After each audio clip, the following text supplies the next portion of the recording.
Welcome to True Stories 102, where we dive deep into the most gripping and heart-pounding tales from around the world. Today, we bring you a story that will keep you on the edge of your seat from start to finish. Make sure to watch till the end and share your thoughts in the comments below.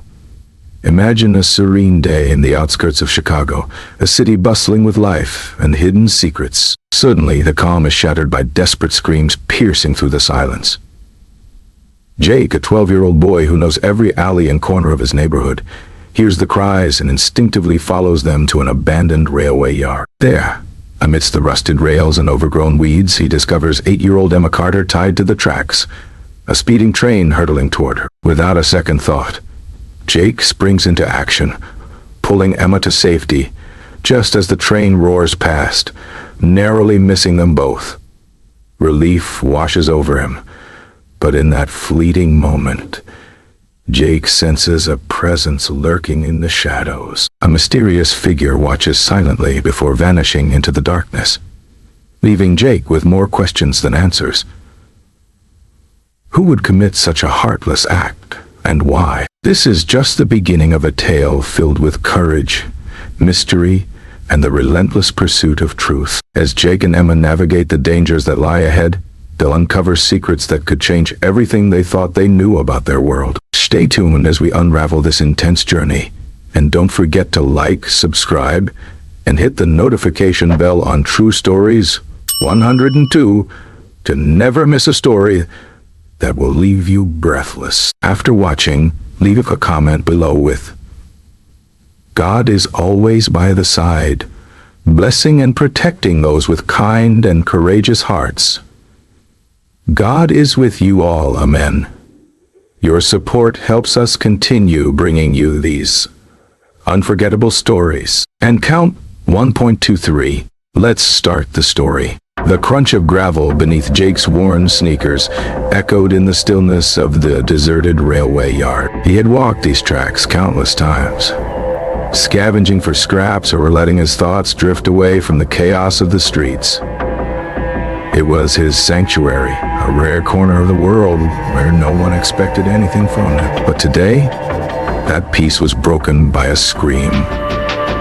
"Help me! Somebody, please." Jake froze mid-step, his body tense like a coiled spring. The cry wasn't distant. It was right ahead. He turned sharply, eyes scanning the maze of rusted rails and overgrown weeds. He wasn't sure what to expect. Maybe another kid or someone messing around. But the urgency in that voice sent a chill down his spine. "Help me." The voice rang out again, with a high-pitched, frantic tone. Jake bolted forward, legs pumping hard as his worn-out sneakers slipped on loose stones. The railway stretched endlessly, but Jake followed the sound, zigzagging between old beams and weathered concrete. When he rounded a bend, his heart stopped. A girl no older than 8 lay sprawled on the tracks, her small body bound with ropes that looked like they had been ripped from a shipyard. Her chest rose and fell in short, panicked gasps, her face streaked with dirt and tears. "Hold on!" Jake yelled, his voice cutting through the air. The girl's head jerked toward him, eyes wide with terror. She didn't speak. She just whimpered, pulling futilely against her restraints. Jake knelt beside her soothingly. "I'm going to get you out of here, okay? Don't move." "I can't," she stammered, words choked by sobs. "You're fine. Just breathe." His hands flew to the ropes, tugging and pulling with all his strength. The knots were too tight, but his fingers worked frantically, his mind racing faster than the pounding pulse in his ears. The ground beneath him began to tremble. Jake's stomach dropped as he glanced down the tracks and saw it, a train barreling toward them, its horn blaring like a warning shot. "Shit!" he muttered under his breath, sweat beading on his forehead. "Hold still, I almost got it." The girl squeezed her eyes shut, tears streaming down her face. "Please, I don't want to die." Jake pushed harder, pulling again until finally one of the ropes gave way. Without thinking, He grabbed her by the waist and pulled her off the tracks. Just as the train thundered past, a wall of noise and metal rattling the ground beneath them. They tumbled onto the gravel, Jake shielding her with his body. For a moment, neither moved. The train's roar faded into the distance, leaving only the sound of their labored breathing. "Are you okay?" Jake asked, his voice hoarse. He shifted to sit up, brushing dirt and grit from his scraped palms. The girl nodded weakly, her small hands clutching his sleeve as if afraid to let go. "Thank you," she whispered, her voice barely audible over the pounding in his ears. He took a deep breath, trying to steady himself. "What happened? Who did this to you?" The girl sniffled, wiping her face with the back of her hand. I don't know. They put me here." They said something about a message. Jake's brow furrowed. "A message? What kind of message?" She shook her head, fresh tears spilling over her cheeks. "I don't know. I just want to go home." Before Jake could ask more, a strange sensation prickled the back of his neck. Someone was watching them. His eyes darted to the tree line just beyond the tracks. At first he saw nothing, just shadows and rustling leaves. But then a figure shifted. It was quick, almost imperceptible, but Jake caught it. A person retreating deeper into the woods. "Hey," he shouted instinctively, taking a step forward. The girl clung tighter to his arm.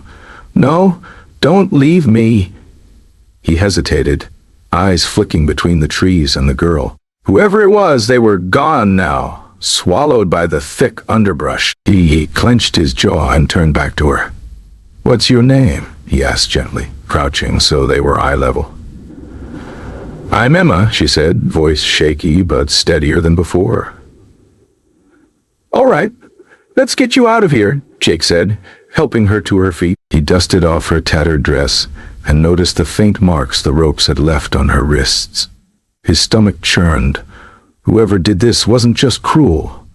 They were dangerous. As they walked away from the tracks, Jake couldn't shake the feeling that their ordeal was far from over.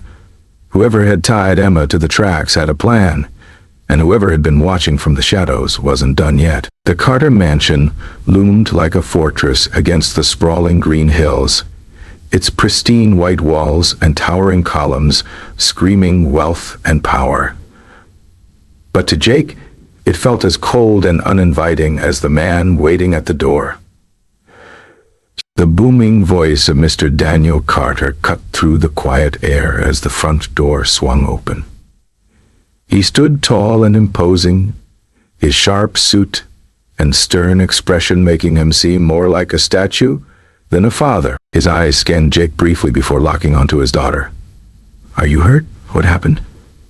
Emma broke free from Jake's grip and sprinted toward her father, throwing her arms around his waist. "Daddy," she sobbed, burying her face in his chest. "They tied me to the tracks. I thought I was going to die." Mr. Carter's hand hovered above her head for a moment before he awkwardly patted her hair. "You're safe now," he murmured, though his tone lacked warmth. His eyes flicked back to Jake, sharp and assessing. "And you found her?" Jake nodded, hands shoved deep into the pockets of his oversized hoodie. "Yeah, she was tied up. I heard her screaming and got her off the tracks before the train hit." Mr. Carter remained silent for a moment, his piercing blue eyes studying Jake like a puzzle that didn't quite fit. Finally, he spoke, his words clipped. "Thank you for bringing her back. You've done more than most would." "It's no big deal," Jake muttered, shifting uncomfortably under the man's gaze. Mr. Carter's lips twitched into what might have been a smile, though it didn't reach his eyes. "Still, I appreciate it. Wait here." He disappeared into the house, leaving Jake standing awkwardly on the marble steps. He glanced around, taking in the neatly trimmed hedges and the fountain gurgling quietly in the center of the driveway. Everything about this place felt too perfect, too sterile, like it belonged in a magazine instead of the real world. A moment later, Mr. Carter returned, holding a crisp envelope. He handed it to Jake without a word. "What's this?" Jake asked, frowning. "A reward," Mr. Carter said simply. For your bravery." Jake hesitated, staring at the envelope. It felt wrong, like he was being paid to forget what had happened. "I didn't do it for money." "Take it," Mr. Carter insisted, his tone leaving no room for argument. "And keep quiet about what you saw, for Emma's safety." Before Jake could respond, Emma tugged on her father's sleeve. "Daddy, Jake saved me. Can't he stay for dinner or something?" Mr. Carter's jaw tightened. "No, sweetheart. Jake has somewhere else to be." Emma's face fell, but she didn't argue. Instead, she turned to Jake with a shy smile. "Thank you, Jake. I'll never forget what you did." Jake gave her a small nod, unsure of what to say. The weight of Mr. Carter's stare pressed down on him as he turned to leave, tucking the envelope into his pocket without looking at it. As he descended the steps, he couldn't help but overhear Mr. Carter's low voice. "We can't let this happen again." The words sent a chill down Jake's spine.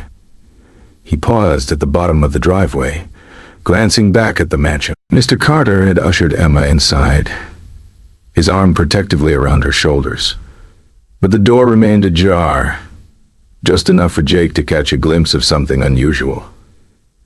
A group of men in dark suits gathered in the foyer, their expressions grim. What was going on in that house? And why did Mr. Carter seem more worried about appearances than his daughter's safety?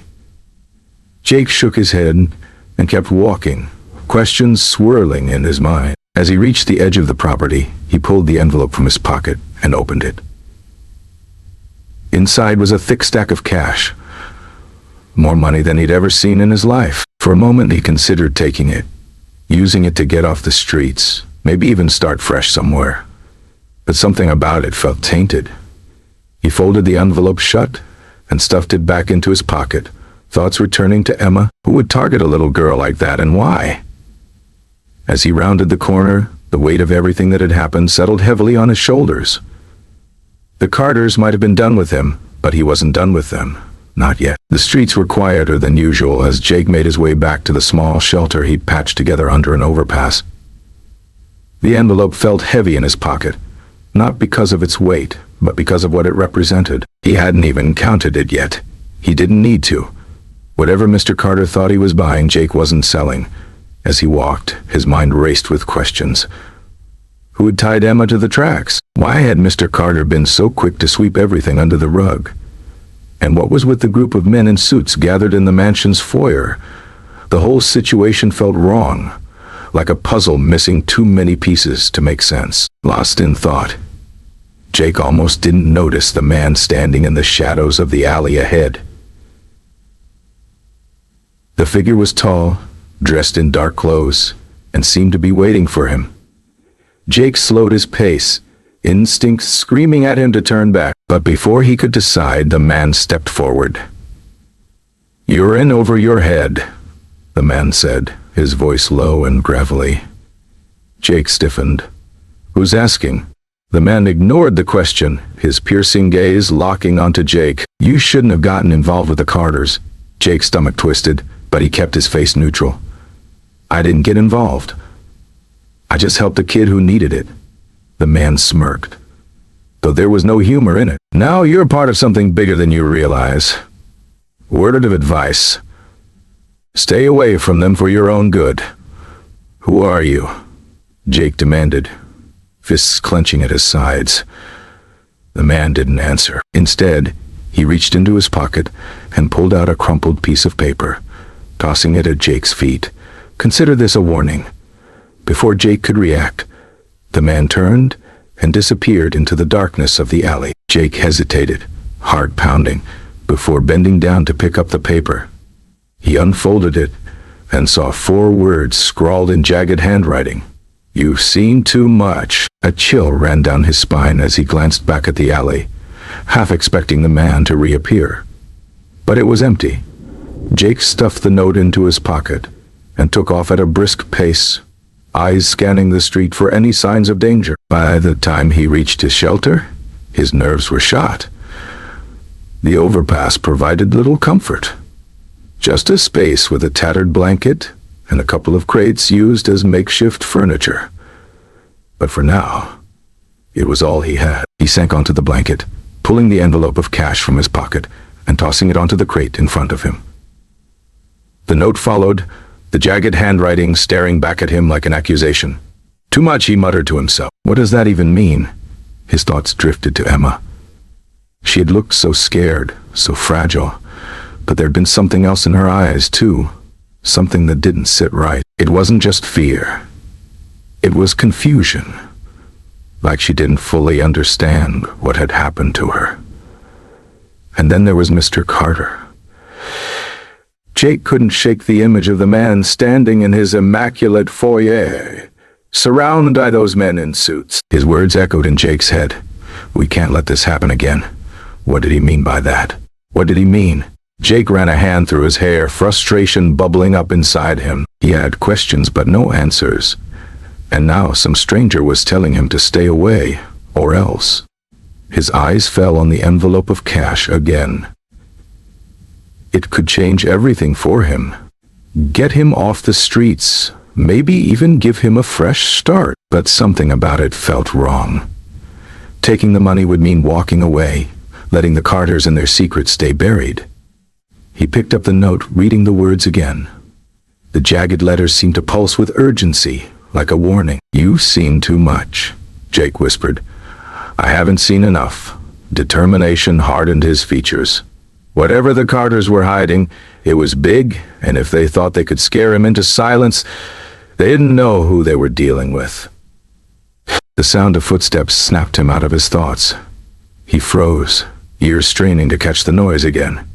It was faint but steady, coming from somewhere above him. Jake grabbed the nearest thing he could use as a weapon, a rusty pipe he'd found weeks ago, and crept toward the edge of the overpass. Peering up, he spotted a figure moving along the street, steps slow and deliberate. He wasn't the man from the alley. This person was smaller, posture hesitant. As they came closer, Jake's eyes widened. Emma was there, looking around nervously before spotting him. I need your help, she hissed, voice barely above a whisper. Jake lowered the pipe, confusion and concern flooding him. What are you doing here? You shouldn't be out. I couldn't stay, she interrupted, voice trembling. Something's wrong with my dad. He's been acting weird, and there are people in the house. People I've never seen before. Jake stared at her, mind racing. What kind of people? I don't know, Emma said, hands twisting the hem of her dress. They keep locking doors and whispering about things. I heard my dad on the phone. He said we can't afford another mistake. Jake felt the weight of her words settle over him like a storm cloud. This sounds dangerous. You should stay away from it. She shook her head, eyes pleading. Please, Jake.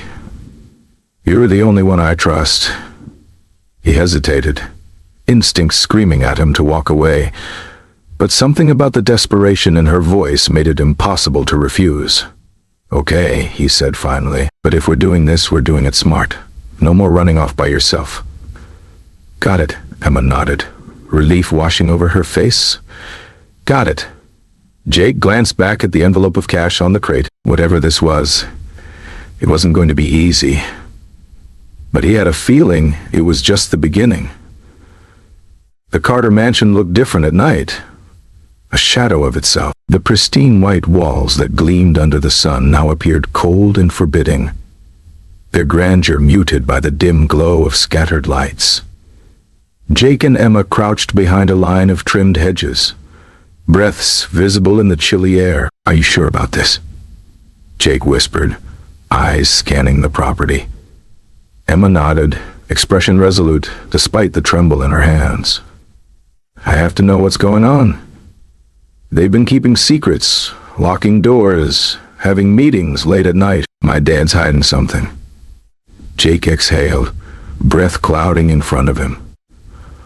All right, but if this goes sideways, we're out of here. Okay, no questions. Emma didn't respond, gaze fixed on the house. Jake could tell she wasn't fully listening. Whatever was driving her, fear, curiosity, or both, was too strong for him to talk her out of it. The two crept along the hedge line, avoiding the glow of security lights that dotted the property. Jake moved with the silent confidence of someone who had spent years staying invisible, while Emma stumbled behind him, clearly out of her element. When they reached the back of the mansion, Jake spotted a slightly ajar window on the first floor. "This way," he whispered, motioning for Emma to follow. He helped her climb up first, then climbed in after her, landing silently on the plush carpet of what appeared to be a sitting room. The room was eerily quiet, the faint hum of distant voices drifting through the walls. Jake motioned for Emma to stay close as they slipped out into the hallway. The air was thick with tension, every creak of the floorboards making Jake's heart race. "Where are these locked doors?" he asked in a hushed tone. "Down the hall near my dad's office," Emma whispered. They moved cautiously, the opulence of the house feeling more like a trap than comfort. The hallway stretched out before them, lined with portraits of stern-faced men and women, likely ancestors of the Carter family. Their painted eyes seemed to follow Jake silently. Emma tugged on his sleeve, pointing to a heavy wooden door at the end of the corridor. "That one," she murmured. Jake approached the door, footsteps muffled by the thick rug beneath him. He tried the handle, but as expected, it was locked. "Emma, any idea where the key is?" he asked. She shook her head. "My dad always keeps it on him." Jake frowned, mind racing. "All right, let's check the office. Maybe there's a spare or something." They slipped into Mr. Carter's office, a grand room filled with dark wood furniture and shelves lined with leather-bound books. The massive desk at the center was meticulously organized, but Jake's eyes were immediately drawn to a locked drawer. "Help me look," he said, gesturing to the shelves and cabinets as they searched. Jake's fingers brushed against a loose sheet of paper tucked behind a row of books. Pulling it out, he saw it was a blueprint, though much of it was torn and incomplete. The words Operation Rail Block were scrawled across the top in bold letters. "Rail Block," Jake muttered, holding the paper up to the light. "What the hell is this?" Emma peeked over his shoulder, brow furrowing. "I've never seen that before." Before Jake could respond, the faint sound of footsteps echoed from the hallway. He froze, grip tightening on the blueprint. "Someone's coming," he whispered. "Hide," he instructed. Emma darted behind the desk while Jake tucked himself into a narrow space between a cabinet and the wall. The office door creaked open, and Jake's pulse quickened as a figure stepped inside, face obscured by shadows. They moved straight to the desk, rifling through the drawers with hurried precision. Jake's mind raced. Whoever this was, they weren't supposed to be here either. The figure muttered something under their breath, yanking open the locked drawer with a small tool. Jake couldn't see. They pulled out a folder and flipped through its contents, movements growing more frantic with each page. Jake glanced at Emma, who was peeking out from her hiding spot with wide, terrified eyes. He shook his head slightly, signaling her to stay put. The intruder suddenly stopped, posture stiffening. They turned their heads slightly as if sensing they weren't alone. Jake held his breath, body rigid. After a tense moment, the figure snapped the folder shut and stuffed it under their arm before exiting the room as quickly as they had entered, leaving the door slightly ajar. Jake exhaled slowly, stepping out from his hiding spot. "What the hell was that?" he whispered. Emma emerged from behind the desk, face pale. "Do you think they were looking for the blueprint?" she asked, voice trembling. "Maybe," Jake replied, glancing down at the paper still in his hand. "But whatever's going on here, it's bigger than we thought." The tension in the room was palpable. "We need to go," Jake said urgently, tucking the blueprint into his hoodie and grabbing Emma's hand. They slipped back out the window, hearts pounding as they disappeared into the night. But as they made their way back toward Jake's shelter, one thing was clear. The Carters weren't just hiding secrets. They were drowning them. The night air felt heavier as Jake and Emma approached his makeshift shelter beneath an overpass. The usual quiet hum of the city seemed muted, replaced by an eerie stillness that set Jake's nerves on edge. Emma clung to his arm, small fingers trembling against his jacket. "Are we safe here?" she whispered, voice barely audible over the distant sound of cars passing above. "For now," Jake replied, though he wasn't entirely sure. The blueprint tucked into his hoodie felt like a burning weight against his chest, and the image of the intruder rifling through Mr. Carter's office was fresh in his mind. They reached the shelter, and Jake gestured for Emma to sit on the makeshift crate he used as a chair. "Stay here," he said, glancing around to ensure they hadn't been followed. His sharp eyes scanned the shadows, every flicker of movement making his muscles tense. When he was satisfied they were alone, he turned back to her. "All right," he began, pulling out the torn blueprint. "Let's figure out what this is." Emma leaned forward, curiosity momentarily overshadowing her fear. The paper was old, edges frayed, and the ink slightly faded. The title, Operation Railblock, was bold and unmistakable, but the rest of the blueprint was a chaotic mess of diagrams, notes, and technical jargon that neither of them could make sense of. "What does it mean?" Emma asked, her voice small. Jake shook his head. "I don't know, but your dad's involved. That much is clear." Emma's expression darkened. "He's been acting so strange ever since." Her voice trailed off. "Ever since my nanny disappeared. She was with you for years," Emma explained, voice trembling. "A few weeks ago, she just left. My dad said she quit, but that doesn't make sense. She loved taking care of me and my brother. Do you think it's connected?" Jake asked cautiously. "Yes," Emma nodded. "I don't know how, but it has to be. And now this rail block thin, I think my dad's hiding something big." Before Jake could respond, the faint crunch of gravel outside the shelter sent a jolt of adrenaline through him. He sprang to his feet, motioning for Emma to stay quiet. Grabbing the rusty pipe he kept for protection, he crept toward the entrance. His heart pounding, a figure stood just beyond the edge of the light, his face obscured by shadows. Jake tightened his grip on the pipe, voice low and firm. "Who's there?" The figure stepped forward, revealing himself as the security guard from the Carter mansion. Broad shoulders and a stern expression made him unmistakable. "You shouldn't have come here. Come back to the house," the guard said, voice gruff and warning.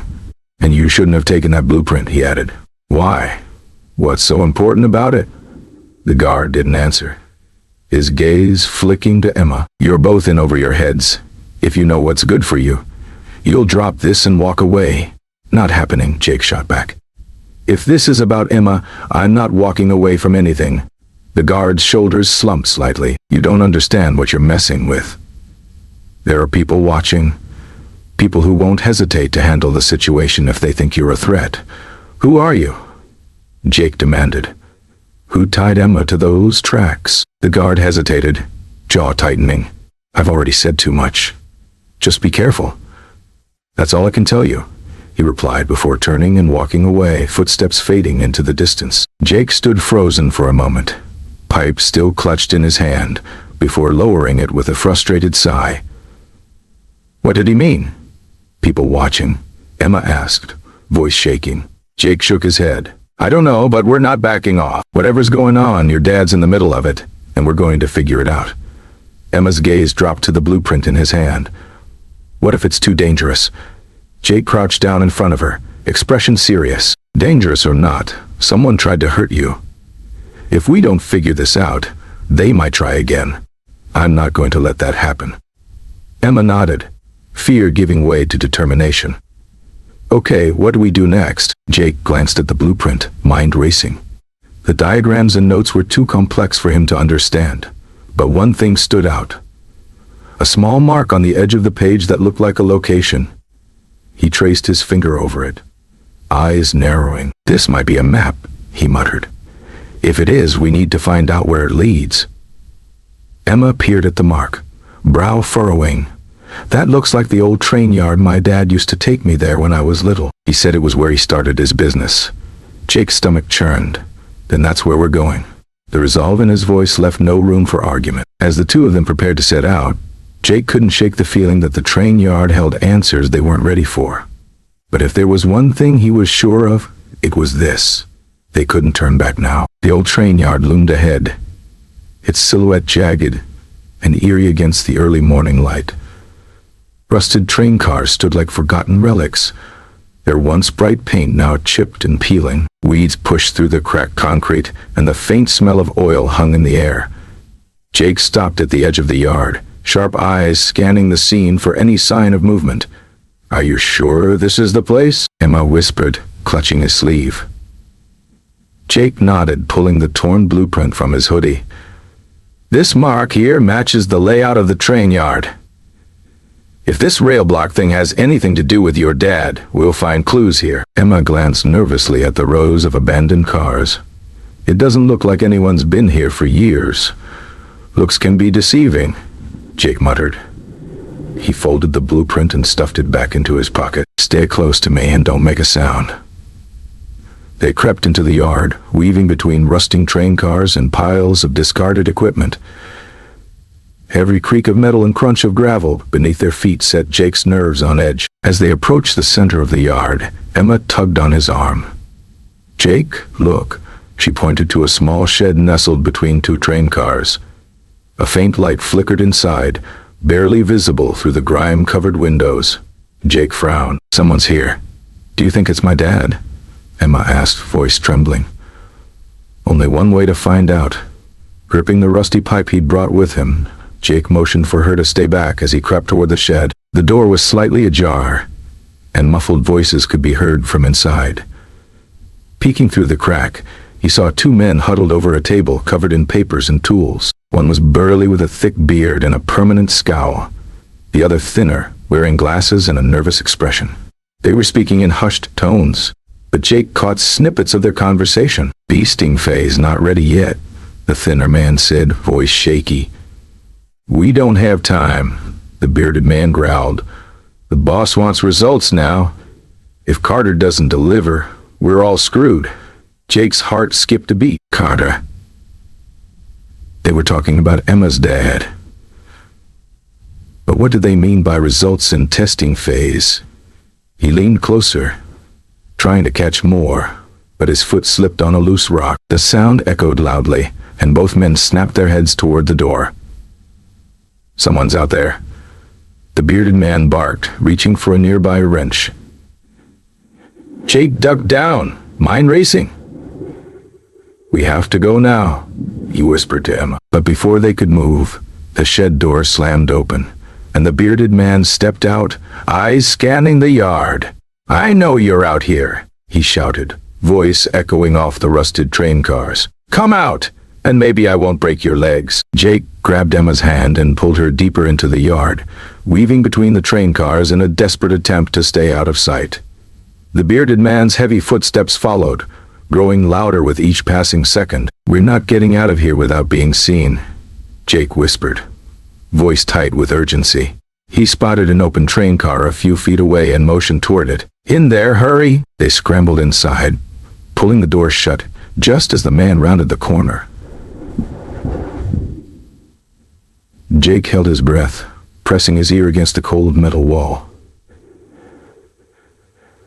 The man's footsteps slowed, and Jake could hear him muttering curses under his breath. "I know you're out here," the man yelled again.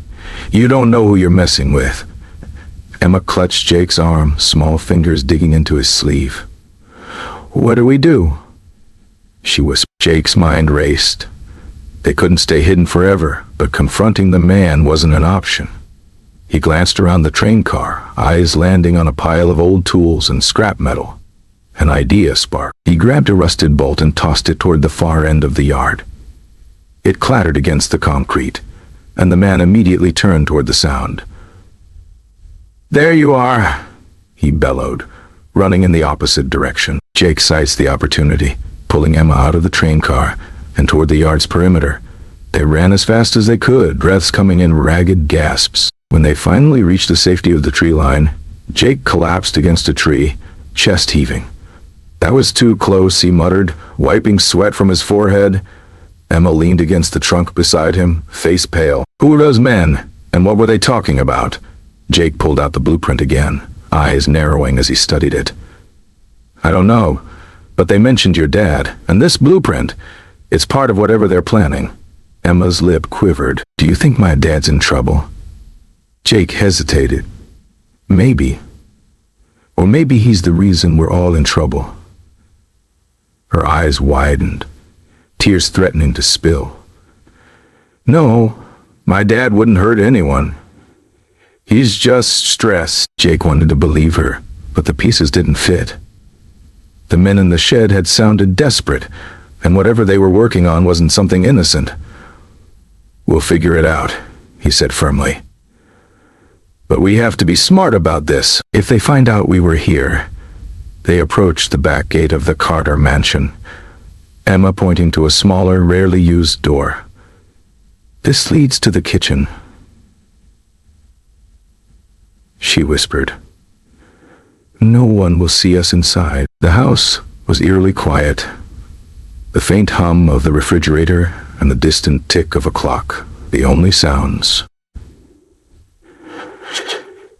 Jake felt the weight of the mansion's silence pressing down on him, each step feeling louder than the last. Emma led him down the hallway toward her father's study, but stopped suddenly, eyes widening.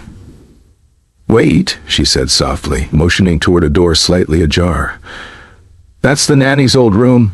Jake frowned. "What about it?" Emma hesitated, then stepped toward the door. She always kept her jewelry in a box by the bed. If she really left, it would be gone. I want to check." Jake followed her inside the small room, feeling out of place in the grand mansion. It was simple, with pale yellow walls and a single bed covered in a faded quilt. Emma walked to the nightstand and opened the drawer, her face falling. "What is it?" Jake asked. She held up a bracelet, the metal tarnished and the clasp broken. "This was hers," she said, voice trembling. "She never went anywhere without it." Jake's mind raced. If the nanny had left voluntarily, she wouldn't have left something so important behind. "This doesn't add up," he muttered. "Why would your dad lie about her leaving?" "I don't know," Emma whispered, clutching the bracelet like a lifeline. "But something happened to her. I know it." Before Jake could respond, voices echoed down the hall. He grabbed Emma's arm and pulled her into the closet, closing the door just as footsteps approached. "I don't care what it costs," Mr. Carter's voice boomed, cold and commanding. "We can't afford another mistake," another voice began, but Mr. Carter cut him off. "I don't want excuses. Just handle it discreetly." The footsteps faded, but Jake and Emma remained frozen in the closet, the weight of Mr. Carter's words hanging over them. When the coast was clear, Jake opened the door and stepped out, expression grim. "Your dad's definitely hiding something," he said. Emma nodded, eyes wide with fear. "We need to talk to him." Jake wasn't sure that was a good idea, but before he could argue, Emma was already heading toward the study. He followed reluctantly, every instinct screaming that they were walking into something they weren't ready for. When they reached the study, Mr. Carter was seated behind his massive desk, hands steepled in front of him, sharp blue eyes fixed on them as they entered. Jake felt a shiver run down his spine. "What are you doing here?" Mr. Carter asked, voice calm but firm. "And why is he with you?" Emma stepped forward, clutching the bracelet tightly. "Daddy, we need to talk about the nanny, about rail block, about everything." Mr. Carter's expression didn't change, but Jake noticed a slight twitch in his jaw. "Emma, this isn't the time." "No," she said, voice rising. "You've been lying to me. The nanny didn't leave. Something happened to her, and you're covering it up." Mr. Carter stood, towering over them, casting a long shadow across the room. "That's enough," he said sharply. "This isn't a conversation for you to have." Jake stepped between them, fists clenched. "She deserves to know the truth." Mr. Carter's gaze shifted to Jake, eyes narrowing. "And you think you're in a position to demand answers? You don't know what you're dealing with, boy." "Then tell us," Jake shot back, "because we found the blueprint. We heard the guys at the train yard, and now we're being followed by your people. So yeah, I think we deserve some answers." Mr. Carter's face darkened, his usually composed demeanor cracking. He exhaled deeply, running a hand through his hair. "You shouldn't have gotten involved," he muttered more to himself than to them. "This is bigger than you realize." "Then explain it," Emma said, voice breaking. "Please, Daddy." For a moment, Mr. Carter looked torn, icy exterior faltering as he met his daughter's pleading eyes. Finally, he sank back into his chair, shoulders slumping as if the weight of the world had finally caught up with him. "Operation Railblock was a project we started years ago," he began, voice low. "It was supposed to revolutionize freight transportation, but something went wrong. An accident. People died. Families were destroyed, and the company buried it." Emma gasped, hand flying to her mouth. You covered it up." Mr. Carter's eyes softened, guilt etched into his features. "It wasn't my decision. I fought against it, but I was overruled. And now, someone wants revenge." Jake stepped forward, voice steady. "And the nanny? What happened to her?" Mr. Carter hesitated, expression darkening. "She found out too much. She was going to expose us, and then she disappeared." Emma's knees buckled, and Jake caught her before she hit the floor. "You let this happen," she whispered, voice trembling. "You let her die."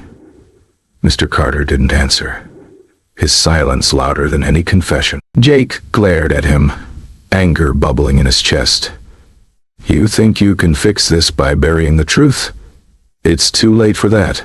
As Mr. Carter opened his mouth to respond, a loud crash echoed from somewhere in the house, followed by hurried footsteps. Jake turned toward the door, adrenaline spiking.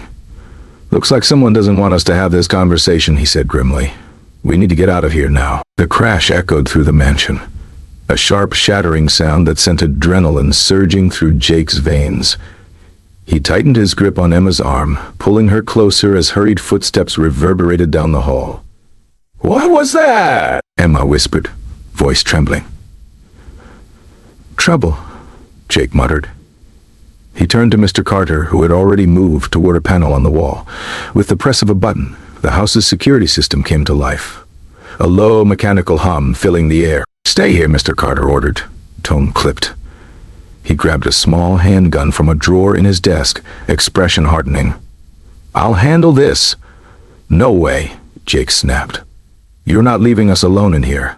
Mr. Carter shot him a glare. "This is my house, my problem. You've done enough already." "Enough?" Jake interrupted, anger bubbling to the surface. "Your daughter was tied to train tracks, your nanny's gone missing, and you've got goons in your house smashing things up. You think now's the time to play lone wolf?" Before Mr. Carter could respond, another crash sounded, this time closer. Emma flinched, hands clutching the bracelet so tightly her knuckles turned white. "We need to move," Jake said, voice steady despite the chaos brewing around them. "You want to keep us safe? Then stop arguing and help us get out of here." Mr. Carter's jaw tightened, but he nodded. "Follow me. Follow me." He led them out of the study and down a narrow hallway, movements quick and deliberate. Jake noticed the tension in his shoulders, the way his eyes darted to every shadow and corner. Despite his wealth and power, Mr. Carter didn't seem as in control as he wanted to appear.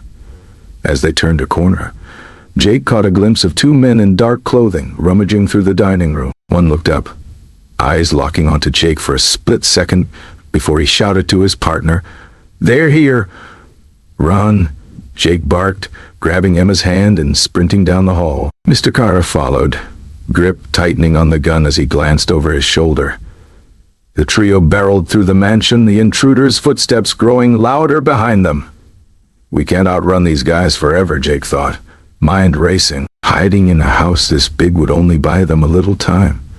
They needed a plan fast.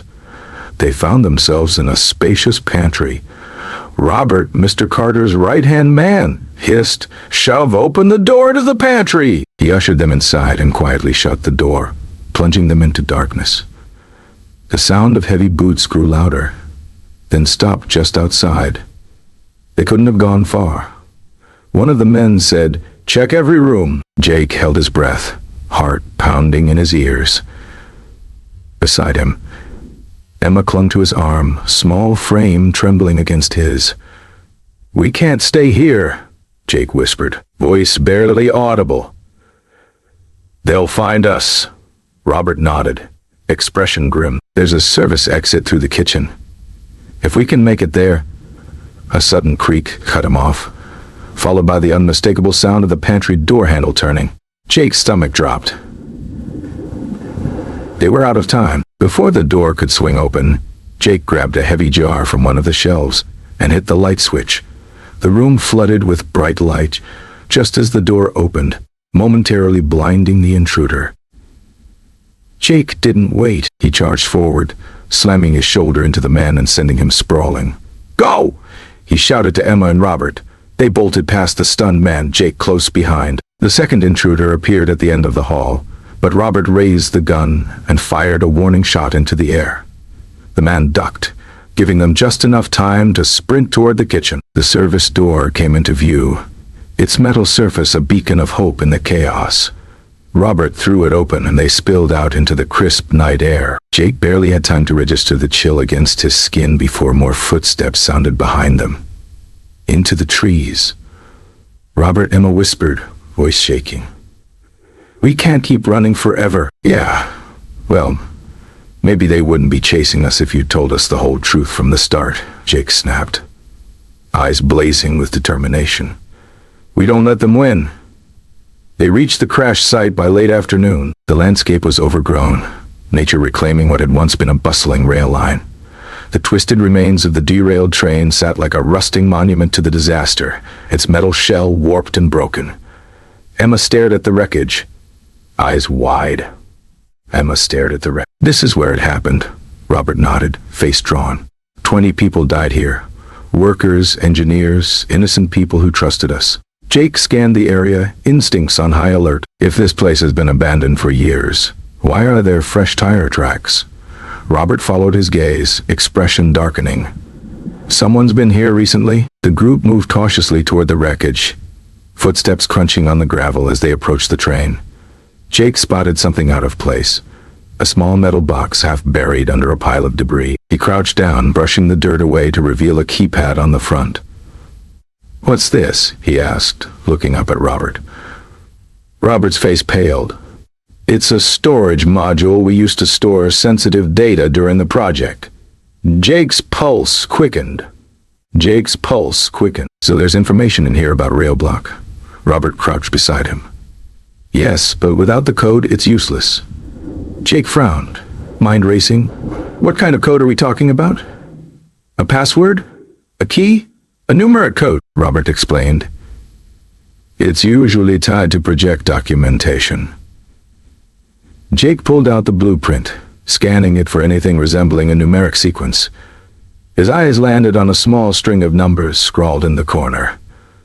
7269. "This could be it," he said, pointing to the numbers. Robert nodded. "Try it." Jake punched the numbers into the keypad, hands steady despite the tension. The box emitted a soft beep, and the lid clicked open. Inside was a stack of papers and a USB drive. Robert grabbed the papers, flipping through them with a mixture of dread and urgency. "These are blueprints," he muttered. "Not just for the trains, but for the control systems." "This is everything?" Jake asked, holding up the small device. "This is what they're after." Before Robert could respond, a voice rang out from the edge of the site. "Step away from the box now." Jake turned sharply, heart sinking as he spotted a group of armed men emerging from the tree line. At their center was a man Jake recognized instantly. One of the intruders from the train yard. His sharp eyes and cruel smirk made it clear that this wasn't a negotiation. "You've been causing us a lot of trouble," the man said, voice dripping with malice. "Hand over the data, and maybe we'll let you walk away." "Not a chance," Jake said, stepping in front of Emma. "You're tying an 8-year-old to a train track for progress? You're not making sacrifices. You're a coward hiding behind excuses." The man's smirk disappeared, eyes narrowing. "Enough. Now, hand over the drive now," he demanded. Before Jake could respond, the sound of an approaching vehicle broke the tension.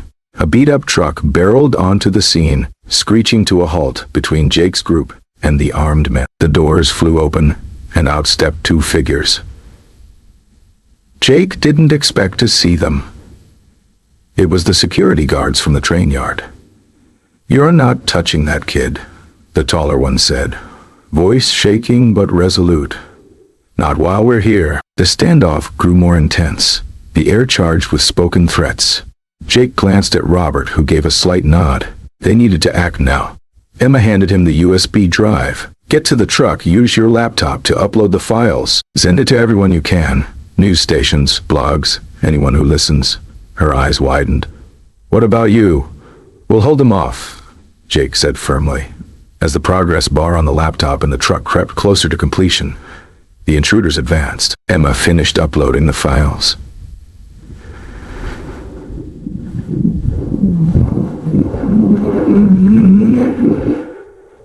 "It's done," she screamed.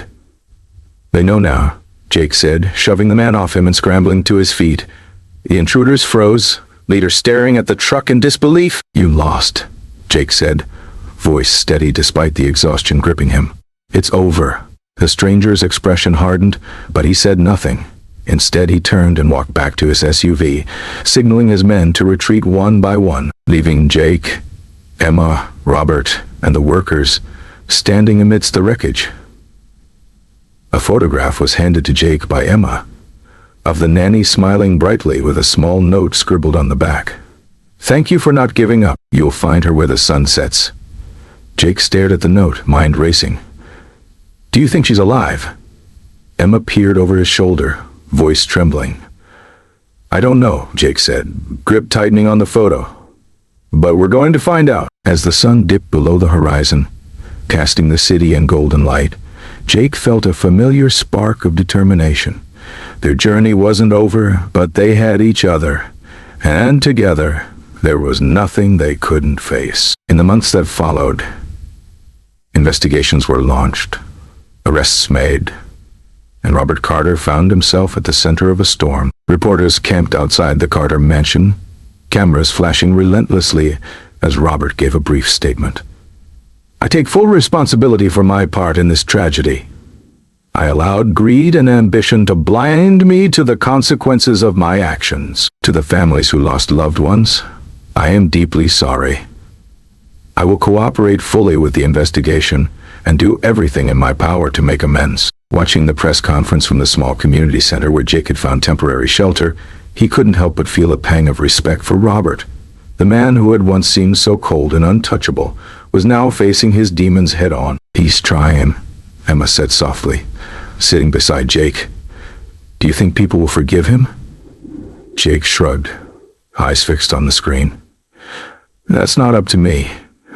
But at least he's not running anymore." A week later, Robert showed up at the community center, looking more worn than Jake had ever seen him.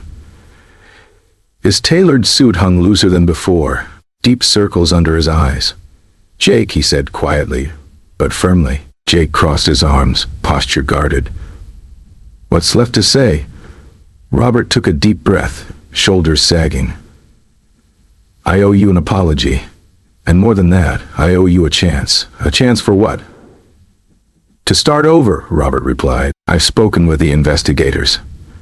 They've agreed to provide protection for you and Emma while the trial moves forward. And once this is over, if you're willing, I'd like to help you with school, housing, whatever you need." Jake blinked, caught off guard by the offer. "Why?" "Because you deserve better," Robert said simply, "and because my daughter wouldn't be alive without you." Emma stepped forward, eyes bright with hope. "Jake, you should do it. You've already done so much for me, for everyone. Maybe it's time to let someone help you. Jake hesitated, instinct to rely only on himself clashing with the genuine sincerity in Robert's voice.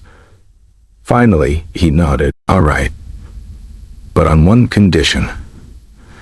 Name it, Robert said. You help other kids like me, too. There are too many out here who don't have anyone looking out for them.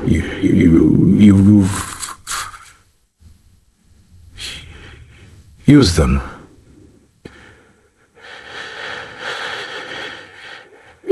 Robert's expression softened as he extended his hand. Deal.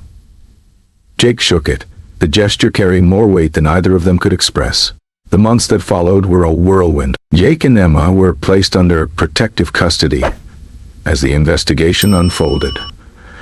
Their testimonies were critical in exposing the full scope of the conspiracy. The men who had chased them, including the enigmatic stranger, were arrested, their connections to a powerful shadow network unveiled. Robert kept his promise, using his wealth and influence to create programs for at-risk youth, funding shelters, education initiatives, and mentorship programs. Jake became one of the first to benefit, enrolling in school for the first time in years. He didn't forget where he came from or the fight that had brought him here. Emma too began to heal, nightmares of her kidnapping growing less frequent as she found strength in helping Jake with his community projects. The two became inseparable, their bond forged in fire and unbreakable. One afternoon, as Jake was packing up supplies at the community center, Emma handed him an envelope. This came for you, she said, eyes curious. Jake opened it carefully, heart skipping a beat as he pulled out a photograph. It was of the nanny, smiling brightly, with a small note on the back. Thank you for not giving up. You'll find her where the sun sets. Jake stared at the note, mind racing. Do you think she's alive? Emma peered over his shoulder, voice trembling. I don't know, Jake said, grip tightening on the photo. But we're going to find out. As the sun dipped below the horizon, casting the city in golden light, Jake felt a familiar spark of determination. Their journey wasn't over, but they had each other, and together, there was nothing they couldn't face. Thank you for watching this episode of True Stories 102. If you found Jake and Emma's story as gripping as we did, make sure to hit the like button, subscribe to our channel, and tap the notification bell so you never miss out on our upcoming adventures. We have even more thrilling and heart-pounding stories lined up just for you. Don't forget to share your thoughts in the comments below with Shualuon Ben Ban PHC Lanovadi Jo Velja Cho Anach Che En Try Tiam Chai Tem A M Anna. Your support means the world to us and helps us continue bringing you unforgettable tales. Stay brave, stay curious, and we'll see you in the next video on True Stories 102.